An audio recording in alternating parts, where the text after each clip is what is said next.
Today we're going to be discussing childhood trauma with one of my other friends, Furb. Furb, go ahead and tell the people a little bit about yourself. How y'all doing? My name is Furb. Well, Antoine, but everybody calls me Furb. 31? 31. Only child. Have a child. And yeah, I'm in the Navy. Blink twice if you need help. Alright, so Furb is a little nervous, as you guys can tell. He's quirky by... Actually, he's like this all the time. He's like this all the time, so... I did another podcast on childhood trauma. If you guys haven't checked that one out yet, go ahead and check it out. But I just wanted to get a few different looks on childhood trauma and how it looks coming from someone else. Different gender, age difference, stuff like that. So, alright, Furb. Gang. Are you excited? Actually, yeah. I've been thinking about it for a while. For a little bit when you first asked me. This is good. Alright, so let's just start off with, how was your childhood? It was good. I would say it was normal childhood. Mm-hmm. Raised by single mom. I could count on one time how many times I saw my dad, and then probably on both hands I could count how many times I talked to my dad growing up. And then it wasn't until I joined the Navy that our relationship really blossomed, if with you your will. dad? Yes. So what part did your dad play in your childhood life? Like, I know you said he wasn't there, but like for me, my dad wasn't there, but he was still around. You know what I mean? So he would come in and out and leave. Were there any moments that you could remember where he popped back up and... He left for milk and never came back. All right. No, like my earliest memory that I can recall, it was always just me and my mom. He was, like I said, never there. He wasn't present. Like I said, I could count on both hands how many times I talked to him, and then on one hand I could tell you how many times I saw him growing up. So it wasn't until, like I was saying, until I joined the Navy and I was about 24, 25, somewhere around there, that we really strengthened our relationship. But go figure, the first 24, 25 years of a kid's life isn't the most important. It's the latter half. But yeah, that was... So do you think you have like issues, do you face like childhood issues because of your father being absent? Like, is there some trauma involved with not having your father present? Yes. And I've actually been asked this before. Where was I at?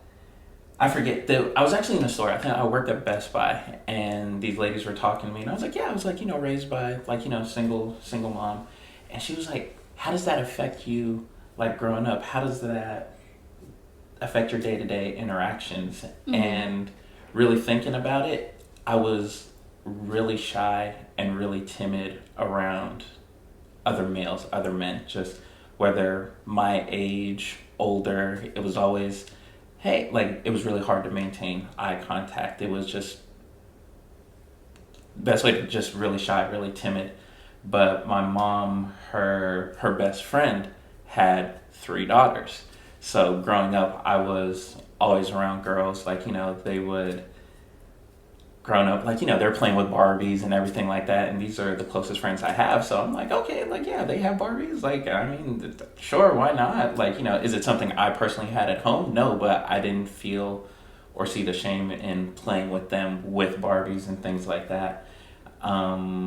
It made me really comfortable around women, so that's why I feel so comfortable, like, coming to you, or like, pretty much most of our female friends and like being able to confide in you guys than it would be to go to another man. Absolutely.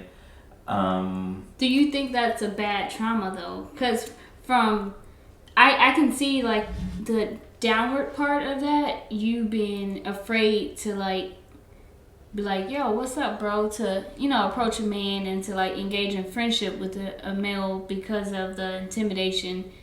But on the other side of that, it's almost like a positive thing. You embrace, you know, I don't want to say feminine side, but you're not so masculine side. You don't feel the need to walk around with your chest puffed, you know, all day, every day. Absolutely. I'm in all pink, like short shirt. But no, not at all. Like there's pros and cons, I feel like, to every situation. While like some people may be like, you know, oh, that's not so traumatic, or like, you know, it's like, oh wow, like, you know, I could never. Growing up with my dad not there, I never knew what I was missing.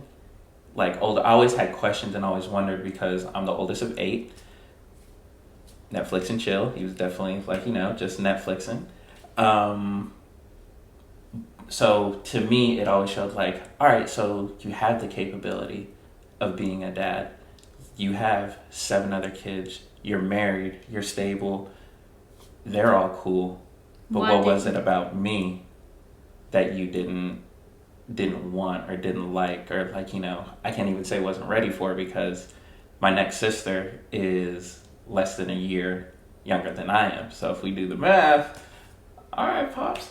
But I feel like just not that part, like my dad not being there, like there was just some traumatic experiences I had with my mom. So, you know, if you grow up with both parents in the house, you can, hey, like, you know, mom and pop, like, mm-hmm. Okay, mom said no, I'm gonna go ask dad.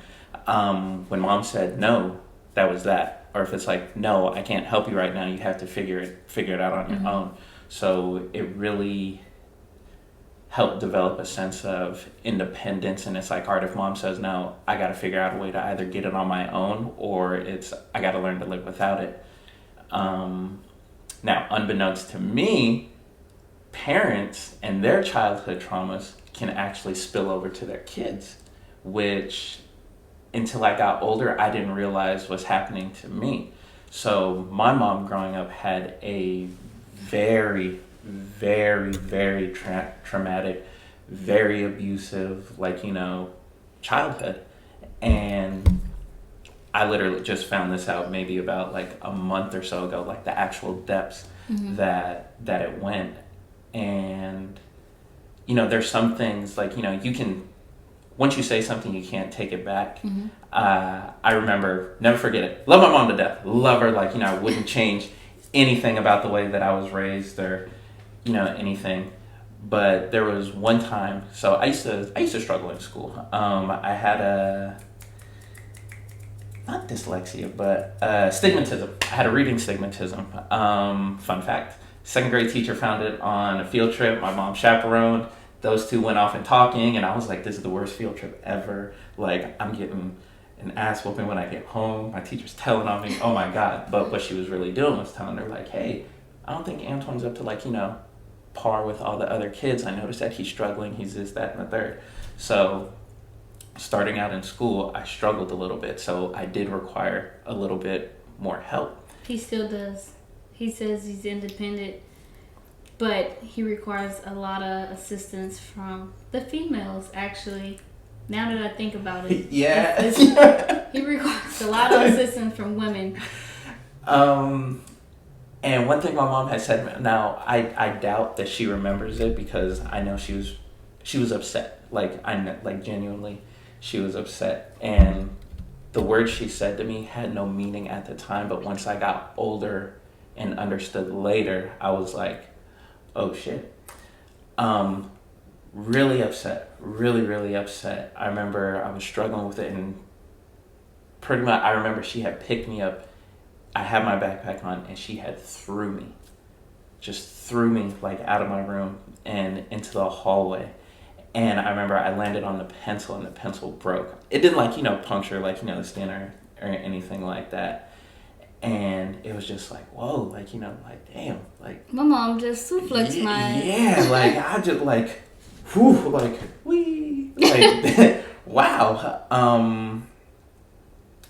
And when she, like, so, like I said, she was mad, and she was like, you know what? I really wish I would have got that fucking abortion.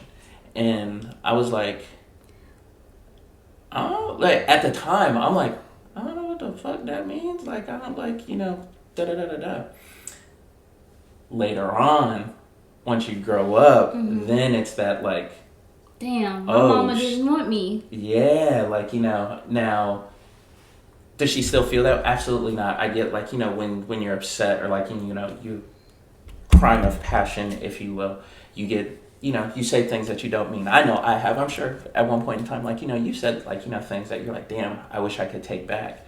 But that's just one thing that just really stuck. Do I think she meant that? Absolutely not, because she'll tell me all the time, like, I'm so proud of the man that you become, and, like, how you are with, like, your son, this, that, and the third, yada, yada, yada.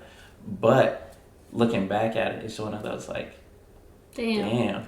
So, like, when, let's just say you're hanging out with your mom and you make her mad, do that, like, flash back on you? Like, do you have those moments where you, like, you didn't want me anyway, so I'm not surprised, like... No. I feel like I've really learned to disassociate and really be able to differentiate. So I'll disassociate from a situation, and then I'll compartmentalize.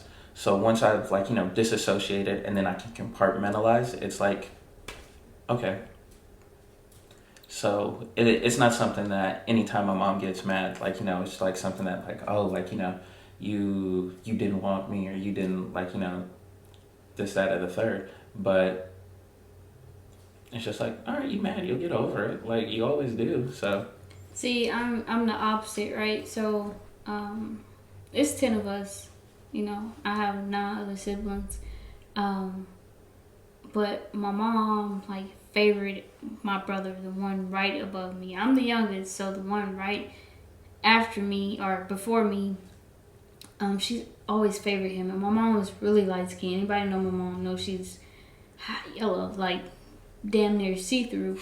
And my brother came out looking just like her. I look like my dad. Like, my dad is handsome, black, dark-skinned man. And, of course, I came out brown because I got a little bit of both of them. But that one particular brother, like, she favored out of everybody.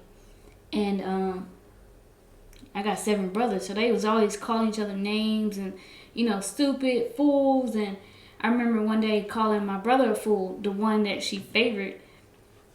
And I was just like, oh, you stupid fool.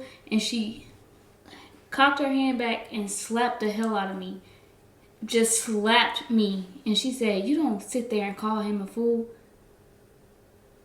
But meanwhile, all my other, And in that moment, like, I felt betrayed, because I'm like, they do it all the time. You know what I mean? But the difference is, I called him a fool, and that just resonated with me for the rest of my life. Like, I saw the unfair treatment that the rest of us got compared to him, but it was something you'd just be like, whatever, I'm somebody's favorite somewhere, hell.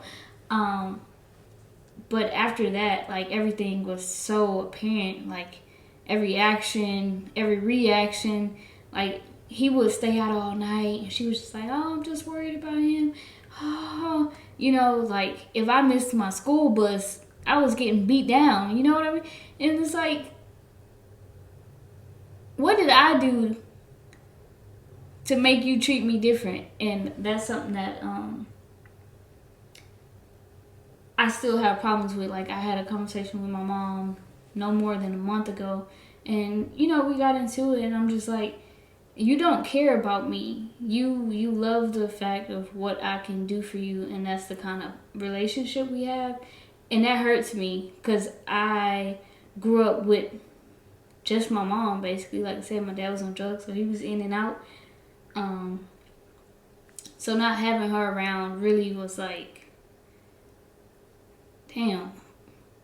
And her excuse was, oh, you know, you're so independent. Like, you don't need me the way he needs me. And I was like, you don't know how I need you. You know, like, I'm a child. Like, I am hurting. So I don't think I ever healed from that. And I don't think I will, because she's already up in age. My mom is like 60s. So, you know, she's well in her, how she's going to be for the rest of her life. And I've come to terms with that. I don't like it, but I accepted it. And, you know, it is what it is. But that's why I was asking if that's something that, because I hear people all the time, oh, my mom's visiting. Oh, you know, I've been begging my mom to come, just let me take care of her for years now. And her excuse is, I don't want to leave your brothers. So you still get that, like, I'll Yeah. say Yeah, and it sucks because, like, it's only 3 girls. Like, what I gotta do? But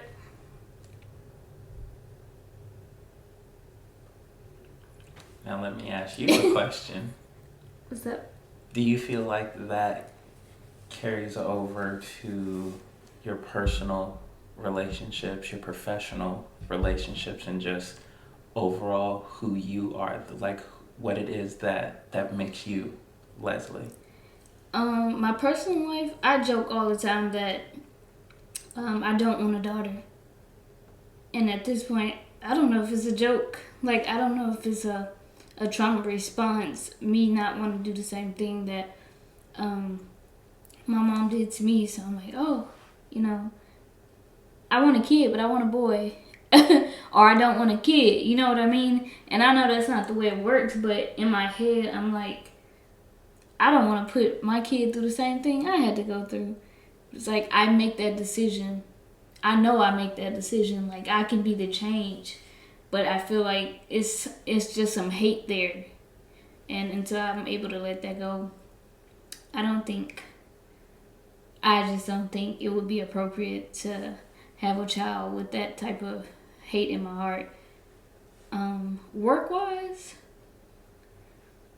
no, it's just, like I said, it just sucks when I hear people saying, oh, you know, I got to hang out with my mom, or me and my mom this, or me and my mom that. And I'm like, fuck, like, I want my mom too, you know what I mean? I'm just like, if she wanted to be here, she, you know, she would. And I don't think she hate me or anything. It's just our bond is not there, so, yeah. Actually, and not to, you never, I don't know, what's the best way to, so for me, I have a little cousin, like more like a little brother, looks up to me, like thinks the world of me, like something he had said to me, like, 'cause I love flying. I've been a big aviation nerd since I was like my son's age, like nerd alert. Child. And he was like, I want to be like you. You're not scared of anything. 'Cause he flew out from Jersey to come see me when, like, you know, we were in Cali, like we were real small, and that's something that really, really stuck with me. And as much as he wanted to be like me, I was like, you have no idea how much I wish I could be like you. Because he's now, bro, if you see this and I get your age wrong, I am so sorry. 26, 27, somewhere around there. To this day, he's still like, yes, daddy. Like, you know, hey, what's up? Like, you know, like, yeah, dad. And for me, one of the hardest words in the English language to say was dad. I've never called my dad because he was not around. To this day, I call my dad Papa. You know what? I call my dad Pops. I have him saved as Pops, but I call him Papa. I call him Pops. I'm like, hey, like, you know, what's up, Pops? And just last year, I found out, like, you know, because I have a relationship with all my siblings. Like, you know, talk to all of them. Like, all of them are great. And I even talked to his ex-wife. So I said, like, I think 2, maybe 3 times I went out there to visit, and next to the dog, I was the darkest thing in that house. Now, did my for real? Did my siblings ever treat me different? No. Did his wife ever treat me different? Absolutely not. They had chores. I had chores. They got paid for chores. I got paid for chores. Must be nice. So we were slaving for free. So never got treated different, but when I went, always felt different. And like, you know, I used to see like, man, like they got this beautiful house. They got a dog. Like they're just, and I always remember growing up like, man, this is the life. Yeah, like this is great. Like, you know, when summer's over, my trip is over, I'm gonna leave, and you guys are gonna keep living and have that bond you guys have with each other and all that. And it wasn't until, like I said, just last year, I asked one of my sisters, like, you know, how was it growing up with Dad? She was like, you didn't miss anything. If anything, you probably grew up better because he wasn't there.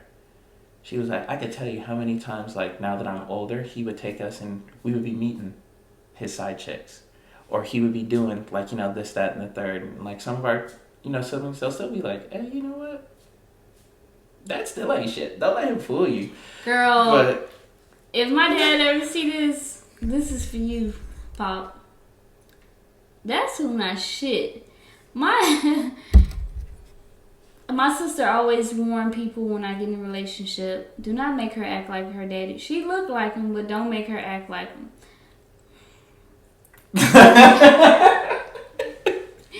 has been around a while to know that I am not anything nice when it comes to relationship once you get on my bad side. Let me tell you. She's like, I am not the one to be played with. Act a fool if you want to, but okay, fuck around and find out. Go. Yeah. I will play you.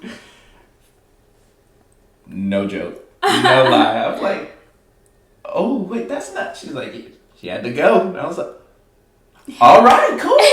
Hey, I'm here with it. If you like it, I love it. I'm here for it. No, but my dad was the same way. I remember, like, when he was clean or doing better, you know, normally when he had just got out of jail, my mom would have let us go with him, and he would take us around some woman. It was always a new woman. And I remember this one particular woman, she ended up saying something to me, and I was like, you're not my mom. You never would be. You know, I was still a child, but I was like, blah, blah, blah. I wish you would. Like. And she was like, Reg, you know, my dad's name is Reg. She was like, you're just going to let her, you know, talk to me like that? He go, you heard what she said? And, you know, ever since then, I've kind of, whatever I say goes with my dad. If anybody knows, they know. Whatever I say goes with my dad. But he was a man whore. So I get that part. It's like, I don't even want, Dad, just go. I can grow without you because you're not about to have me meeting a new woman every day. And that's traumatizing because clearly I grew up not giving a fuck about people's feelings. Even at work, I remember she had this guy, like, in his feelings. She's like, quit taking a picture like that. Damn. And he was like, you ain't gonna hit me. And she was like, yeah, whatever. You be a little bitch. Anyway, can you take the picture, please? I was like, you can't do. Nah, he was being okay. Hey, I ain't got to. Hey, you ain't got to tell me. There was literally, because I saw my dad do it, I saw all my brothers do it. You got to keep that in mind. So trauma just doesn't come from just like parents or like it comes in all type of ways. Like my brothers, all whores. Everybody was a whore. I was surrounded by whores.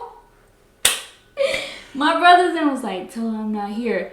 Yeah, he's not here. Meanwhile, he's in there with another girl. You know, so when I grew up to actually start dating, I was out there like, Furb, no, he'd be like, is that? And I'd be like, nah, this is a different shorty. You know what I mean? Like, but I thought that was normal. I thought that was okay. So people in my personal life that was trying to get to know me, that was trying to, you know, see where things went. The hurt was hurting the hurt. That I was hurt, so I was hurting them. Like it just kept going. And like I blame that on my father. I blame it on my brothers because if I would have saw them in a different light, loving women and treating women like the way they should be treated, I would have grew up treating women and men, because I was doing them too. Everybody can get it. But yeah, I would have turned out a better person sooner. I'm saved, sanctified now. Yeah, I was about to say, you great. You a great person. Don't sell yourself short. Shit. Now, yes, thank God, I am a better person. But my dad, so they probably was friends. Yeah, they're like, hey, what's good? Everybody knew my dad's name. Everybody. Like, if I go somewhere, and particularly, like, in the hood, and I'm like, oh, no. I'm like, Dickie's my dad. And they like, oh, respect. Because that's just who he was. And it wasn't a good thing. But it's funny now. I laugh about it. Looking back at it, it's... So, what's one of your biggest fears that probably came from trauma? Like experiencing something traumatic. It doesn't have to be childhood trauma, but fears. Becoming my dad. What do you mean by that? Being absent or? Yes. Now, me not having a dad and my dad doing what it is, like, him doing him, taught me how to be a dad. Now, did I have, like, male figures? Yeah, I had, like, my uncles, had, like, a couple older cousins, and they were awesome. Like, my uncle is more my dad than my dad is, like, because he's been there. He was that dude that was always like, hey, like, take me out, go here, go there.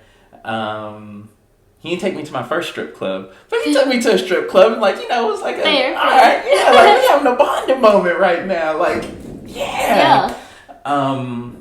But turning out like my dad, like, it's, I don't ever want my son to grow up and be like, man, I wish me and my dad did this, or man, like, I wish my dad was more involved in a certain aspect. Just more so around my son. Like, that's, like, you met him. He's a little shit. He's a demon.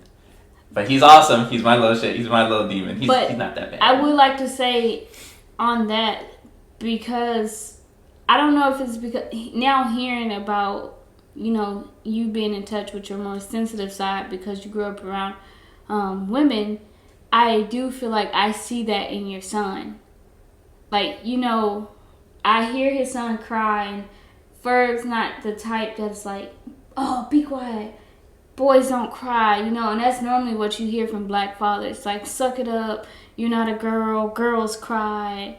And in my other, trauma podcast, I talked about how my dad wouldn't allow me to cry either. He would be like, people would see that as a form of weakness, but he allowed his son to cry. And do you feel like that's why? Because you were able to be in touch with that side of you, so you allow him to be? Wow.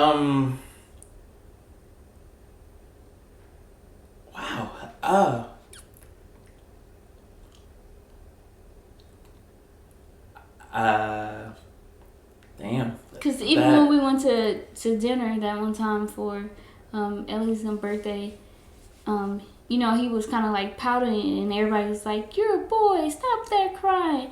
And he was like, "What's wrong? What are you catering to what his feelings were? Like, why are you sad? Why are you crying?" He was like genuinely asking questions. I'm sitting over there like,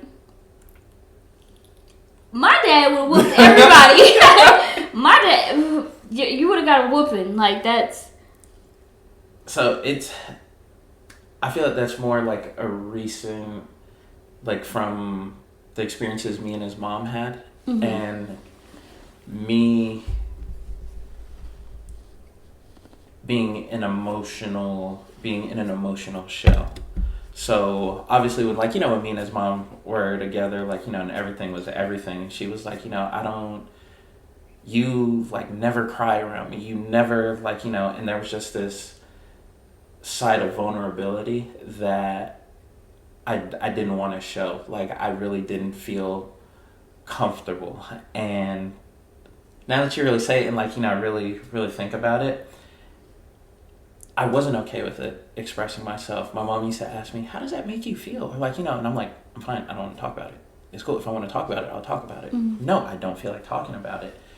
And just seeing where that, me blocking that side of emotion off and like not being able to communicate that, where that took me and his mother, I figured start him young, like, hey, be able to articulate, yes, like how you're feeling, have that emotional IQ, like, understand, like, if you're mad at daddy, that's fine. I'm never going to be mad at you for being mad at me. Because that's your emotion to feel. Exactly. I'm not going to invalidate what it is that you're feeling.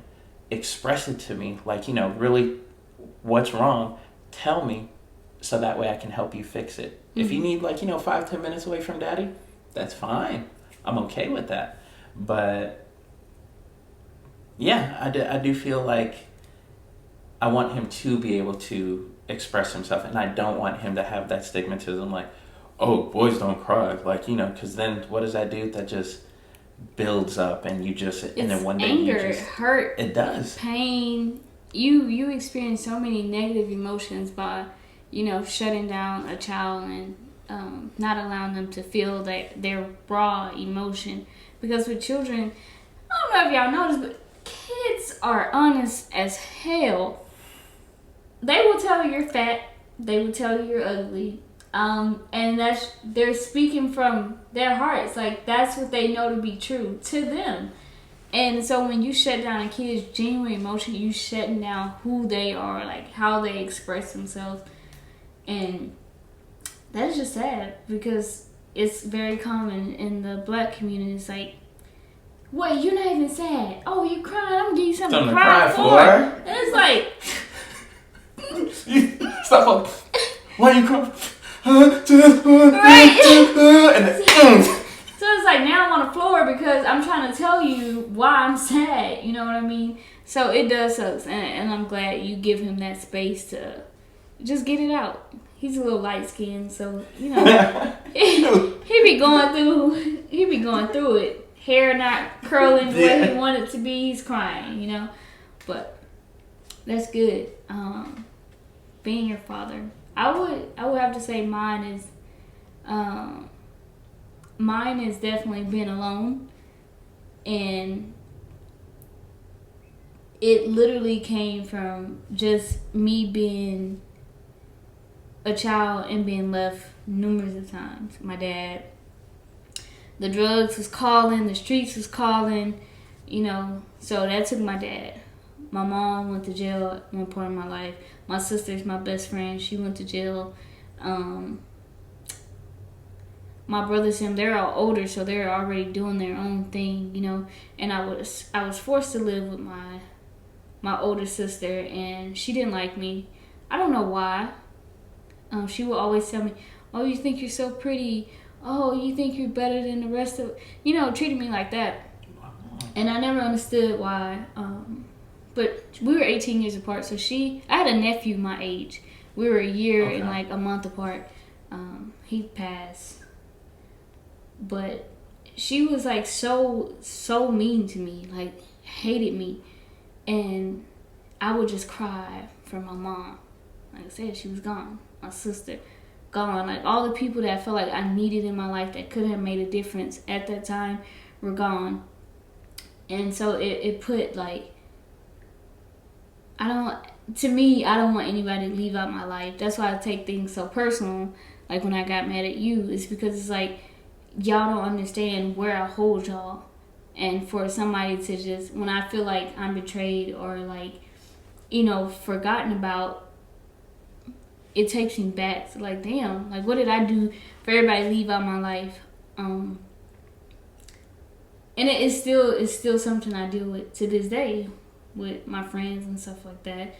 And another time when I was younger, my brother them had fought my nephew's dad, and anyways, his friends, they came back and shot up our house, and all my brothers and had left out the house, and I was on the last one in the house just sleeping when they came back and shot it up, and I woke up to like gunshots and everybody left me, and I was just like, damn, like y'all really forgot about me.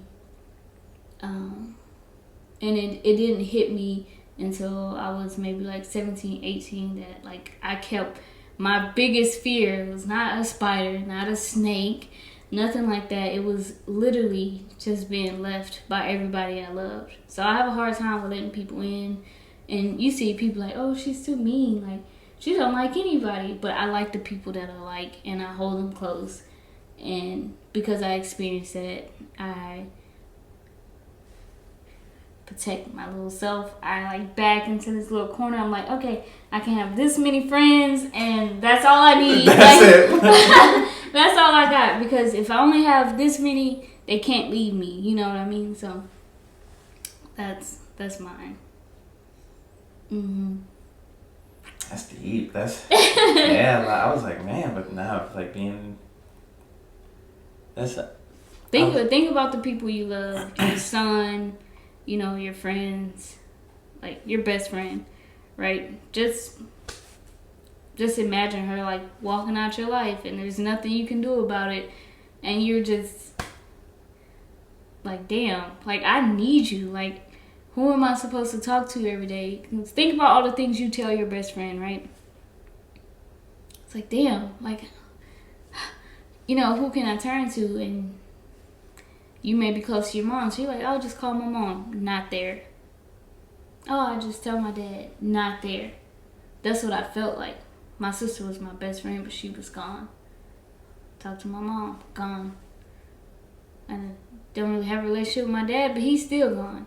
And the one person I have mistreats me, yells at me, tells me I'm worthless, useless, that my mom didn't want me anyways. So you kind of get that in your head, like, shit, like, okay, they don't even care about me, so it is what it is. And that alone became my worst fear, just being by myself. So do you feel like you almost have like an unofficial countdown for like people? You're like, oh, definitely. Like, definitely. I feel like you're gonna leave. I don't know when, but like, you know what? Everybody's always left me. Like, when are you gonna leave? Most definitely. It's almost like if I expect it, I can't be hurt because I knew it was gonna happen. So with that feeling, I just kind of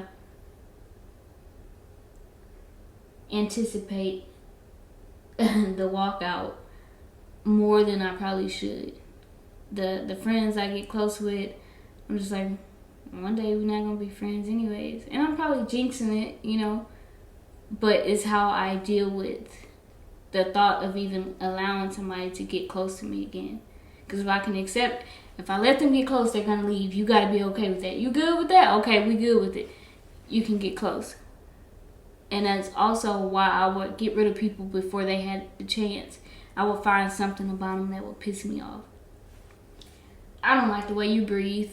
Like, I gotta breathe. You can go ahead and go. You know what I mean? But in my mind, it saved me that hurt. So, yep. So it's interesting that you say that because, our line of, like, our profession, you're, here for 2-3 years. You make, I know like, where you're going super with this. cool friends. I already told everybody that they need to move with me. Okay, that's exactly. Yep, you can ask them. If they're actually my friend, I'll probably try to convince them to move to move with me once or twice. So it's funny, like, just how I would be like, okay, like, you know what? It is what it is. That's like, one of the pros and cons of being, you meet awesome people, but then you lose those awesome people. But it's like, and this is where like kind of trauma is like, all right, for me it's like, okay, like, that is what it is, but it's like for you that goes back into just me growing up, underlining just issues, yeah, just been embedded in you, like it's. So I've been here my whole time in the Navy. So I've had friends come and go, me get attached to people and then they leave. So now, like in the past 4 years, I can't tell you that a lot of people has been my friend. You know what I mean? Like genuinely been my friend. Because it's hard going through that over and over and over and over and over again. And it's the same thing with dating. I'm like, yep, bye. You gonna hurt me. I'm gonna hurt you. But the past relationships I've been in, actual like real relationships, not the they have been the ones to like walk away or wanting to walk away because of like my trauma. If you feel like I'm gonna leave you, I might as well leave. And I can't be mad at them for feeling that way though, because I voice it so much. Okay, all right, that's so. Yeah, that's just. And the people that want to be in my life, I'm always pushing them out. So, yeah, it sucks. It's like that Rod Wave song you had played me that day you gave me a ride to work. Which one? It's like, I want you to stay, but give me some space. Oh, I beg for distance when I'm mad, but being distance we won't let. Yeah, yep. I relate to that song so much. I literally relate to it. I still listen to it often, actually. Like, I tell her all the time, if I'm mad, give me space, but don't leave me. Because in my mind, I'm thinking, all right, that's it. That was your moment. You left when I needed you. She's like, but you need the space. I'm like, but I needed you still. You know what I mean? So it's a struggle. It's a struggle. And that's one thing, like, I don't know how to ask for help for. Because, like, what do I even say? You know what I mean? Like, oh, people keep leaving me. Well, how do I make them say that? But it's not them necessarily wanting to leave. It's me forcing them on my life. Yeah. The more you know. Like, that's... Yeah. You've been knowing me for, what, 3 years now? Almost 3 years? 2 years? Definitely not 2. I think are we 3 going? No, yeah, about 3. Yeah, okay, yeah, about 3 years. And he never knew that. I keep a lot of things to myself. Very, very, very private. And it's funny because I am the therapist of our friend group. Everybody feels comfortable talking to me because I'm very welcoming and I give them that love, that homie feeling, and that's something I actually taught myself because I didn't know what it was like to love and to care for people. So I can't tell you how many times I walked into her shop, be like, "If you ain't gonna believe this, like, look, should I be? Hey, am I right to feel mad how I'm feeling because this person did?" She's like, "Furb, you set yourself up for that." Okay, all right, maybe I explained it wrong. No, you still set yourself up. The things with my friends, I'm the friend, I'm a real friend, right? First of all, I will still tell you, I don't care if you're my friend. If you're wrong, you're wrong. Now, I would never publicly embarrass you and do you wrong, but when we get some time to ourselves, you're fucking wrong. I'm that friend. She's that friend. Yeah. She's that friend. That's a good friend. Everybody needs that friend. Yeah, everybody get you a me, okay? Get you a me. Period. Just not her, because you ain't pushing me out the circle. Look, be in the circle, like... It's not that many. Everybody can expand for, like, 1 or 2 more. Submit like, your application. We have some issues that need to be resolved once we finish recording. It's a setup. It's a setup. But, yeah, that's how trauma has affected me in my life. So, yeah, the more you know. How do you cope with your therapy? Or do you go to therapy for your trauma? Or how do you cope with that? Any trauma, not just childhood trauma. No, I've never really gone to therapy for childhood trauma because it was always something I've always just kept inside. Like I said, I just compartmentalize and then disassociate. Like, to be honest, I think you're the first person I've ever told, like, about, whole situation with my mom.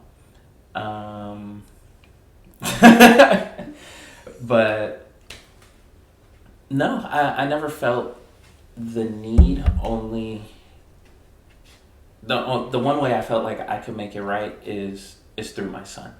So everything that I've always wanted to do, everything I never got to do, everything I wished I could do, or everything that, like, some things I see other people do with their kids, like their sons in particular, I'm like, I want to do that with my son because I never got that opportunity. And I know how it felt when I did it with my mom. Like, it was cool. Mm-hmm. Like my mom teach me how to ride a bike, how to, throw a football, talking to my mom about the first girl I had a crush on, or showing my mom, like, it's cool. But I want my dad to be like, yeah. You like her son? Yeah, like, I was always, not that, like, trying to run game or anything, but, like, the dad talk. Yeah, like, like, hey, like, Pops, I'm trying to get at this girl. Like, what do you think I should say? What should I... Like, that's not something I would go... And him making you practice your pickup. Yeah, like, he'd be like, no, all right, maybe that delivery is too, like, whoa, too aggressive. Right. All right, too soft. Like, something like that. So I'm looking forward to being able to do that. Or even how to just, like, because like you mentioned earlier, like, something you lacked was the ability to just walk up to a man and look him in his face and say what you needed to say. So that's something you can teach your son. Hey, when you're talking, look at me. Exactly. You have no reason to be scared. Look at me. And that's Look at me. I'm the captain. I'm the captain now. I'm not. You probably heard me say that to him. Like, so I make it a habit of, if he wants to speak, I don't want him to feel like he's not important. Mm-hmm. So I'm always like, hey, if you see adults talking, you say, excuse me. And when he says, excuse me, I will always do my best to be like, excuse myself from the conversation and address what it is that he's saying, because I want him to feel like what he has to say is important. What he has to say matters. Like, like, hey, I may be in a room full of adults and people that are 3 times my age or like twice my height, but I know I can talk to my dad, and my dad is going to take me serious. He's going to listen to what it is that I have to say. So I definitely... So it's funny that you say look at me when you're talking. That is one of the most disrespectful things to me that somebody can do. If I'm talking to you, you don't look at me when I'm talking to you. Because, one, I feel like my presence isn't enough for you to give me that moment. We're talking right now, especially if somebody's trying to explain themselves to me and they don't have the audacity to just look me in my face, I'm automatically feel like you're lying. You're hiding something. Because why can't you look at me? I feel like that is so important. And that's I'll get down to his level so he's not looking up to me. I don't want him to feel like I'm your superior. Yeah. I'm your greater. No, I need you to see me. When we're talking, I want you to see me as your equal. Like, now, granted, some people may be like, whoa, you're the parent, that's a child. Like, yes, but when we're talking, I don't want there to be like, oh, this is dad, this is son. There's people times and places for that. People don't understand the difference between discipline and just, like, understanding. You know what I mean? Like, yes, he knows that I'm his father. He knows the repercussions of his actions, but he also knows that he can come and communicate with me. That's good. I like it. Picasso. Yeah. She approves. Yeah. Even with adults, like, if, I'm into it with somebody, I'm more of a, when you stop yelling, we can talk. I'm not going to sit here and raise my voice. I'm not. I can. And if I gotta go there, you might as well just go on in that friendship, that conversation, the whole nine. Because at that point, you got me out of character, and I don't like getting out of character. But I do believe in handling something with someone, no matter the age, with a simple conversation. So it's good. Yay, Furb, being a good dad. We love it. That's a black king right there. Trying. Definitely trying. You're doing good, man. I'm glad, though, that you focus on not letting the things that you experience as a young boy affect how you raise your son. So that's important. Good for you. I feel like, hey, you gotta, most people, like, when they're like, oh, we gotta break generational curses, they think, all right, like money, school, like things like that. Absolutely, that's fine, that's dandy, but when do you stop perpetuating the cycle? Like, you know, of behavior, actions, communication, understanding. I can talk all day, but if the other person not actually hearing me and grasping what is coming out of my mouth from between these lips, you're not going anywhere. It's not going anywhere. And black people have that bad, communicate. You got to communicate with me. You're listening to respond, not listening to understand. And I just be like, I'm not about to talk until I turn blue, just for you not to hear nothing I said. No. So that's good. It starts with the youth. And I promise I'm going to get help for my issue. So when I do pop a little baby out, I'm able to give them the love that they deserve. Because it's not fair that, because I experienced such a shitty, situation, that I got to put them through the same thing that I experienced. And that's what we're working on. You always want better for your kids. Always. Yeah. Always. That's good. Good for you, Furb. Do you have any last words you would like to say to the people? Gang. No, like, thank you guys for tuning in. I appreciate you guys, listening. Now, keep in mind, like, not, my trauma, Leslie's trauma is not your trauma. Like, for us, it's, traumatic. For you guys, maybe, like, all right, that wasn't really a big deal. But for me, you're, like, you may be like, but what really triggered me was, like, that one time, my mom or my dad or my grandmother, whoever it was that raised you in your life, didn't do this. It's okay. It's not your fault. What happened to you is not your fault, and it's not always your place to understand why that happened to you. But definitely take that time to get yourself better. If you do need to, get professional help, if you need to find you a Leslie or a really close group of friends that you could just, vent to and just really, pour yourself out to, do that. But definitely slow progress is still progress. Don't stay stuck where you were at because of something that happened to you, in the past. That was good.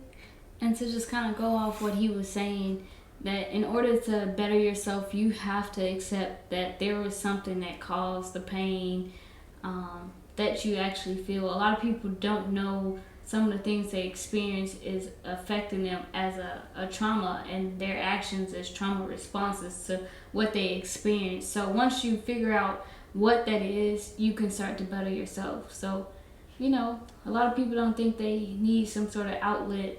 And I'm not saying you have to go to therapy, but definitely talk to somebody, write it down. This podcast is what I do to be able to express my emotions and share with you guys how I feel now as an adult, experiencing life as I go. Because it's not easy. A lot of people see me and they see me smiling and happy and making jokes, but there's a lot of days where I need somebody. I need somebody to talk to. And I'm pretty sure there's at least one person that's going to watch this and feel the same way. So you can reach out to me, reach out to somebody, I don't care, but definitely get it off your chest and start to accept the fact that you can be a better version of yourself. That's all I got. Yeah. Well, thanks for tuning in to Journaling Out Loud. Until next time, peace.